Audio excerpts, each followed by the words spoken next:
North Korea today. Downplaying doubts North Korea will scrap the summit, President Trump tonight trying to keep that sit-down with Kim Jong-un on track. Our people are literally dealing with them right now in terms of making arrangements for the meeting. The president, far from fire and fury, instead offering North Korea's dictator public assurances that giving up nuclear weapons doesn't mean giving up power. He'd be there, he'd be in his country, he'd be running his country.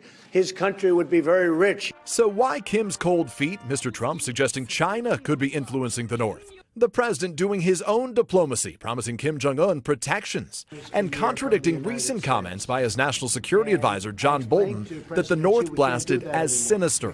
We have very much in mind the Libya model from 2003, 2004. The Libyan model isn't a model that we have at all when we're thinking of North Korea.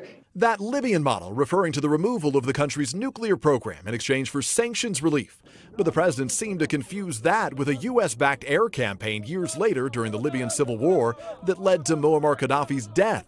Still, despite all the assurances, Mr. Trump suggested military action in North Korea remains on the table. If you look at that model with Gaddafi, that was a total decimation. We went in there to beat him. Now, that model would take place if we don't make a deal, most likely.